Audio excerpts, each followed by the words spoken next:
Hello children, my best wishes to you and your family for the Diwali festival. In my last video, I had explained about inverse proportions. In this video, I'll be doing examples based on same.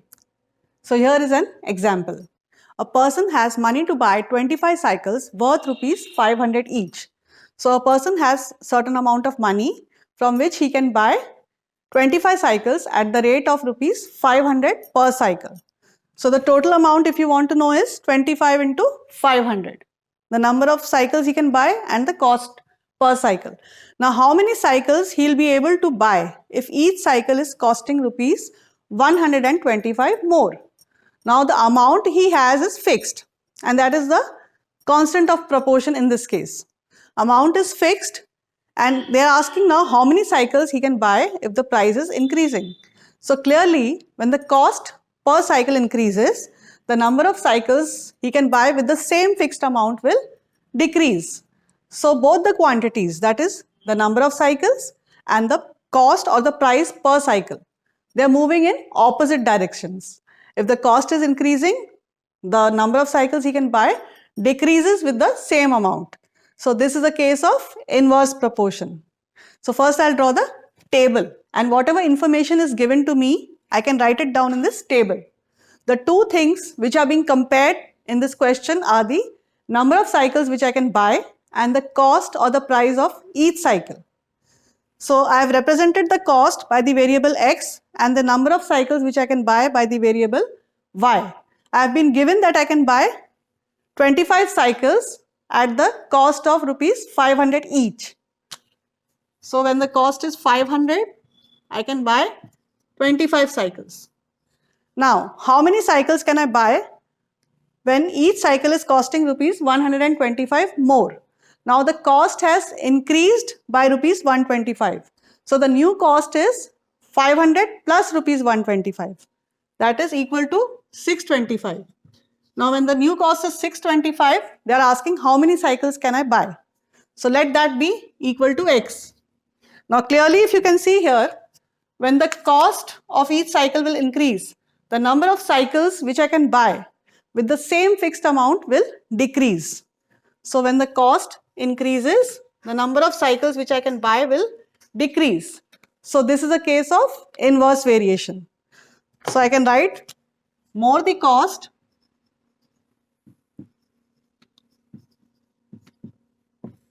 less number of cycles.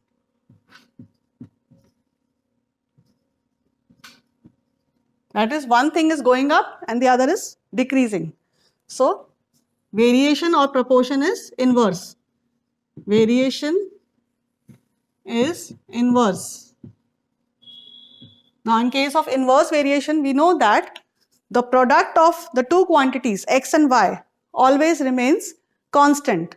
xy is equal to k. So therefore the relative values of x and y, that is, this is x1, this is y1, x2, y2.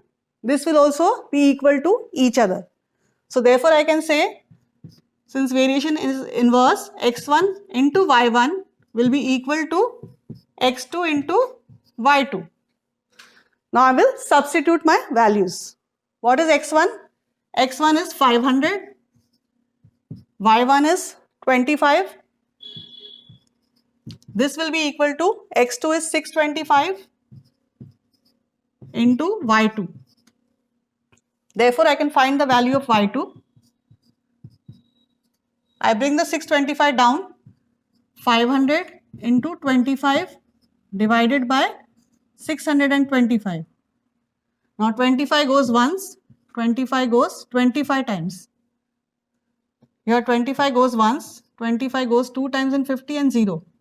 So y2 is equal to 20.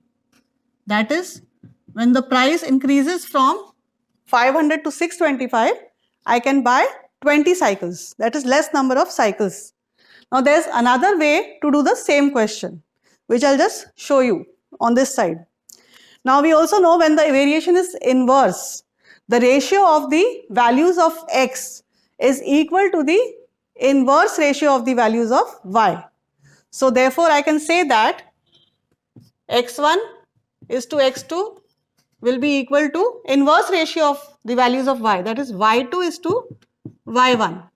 Now if I substitute these values, x1 is 500, x2 is 625, which is equal to y2 is x upon y1 is 25.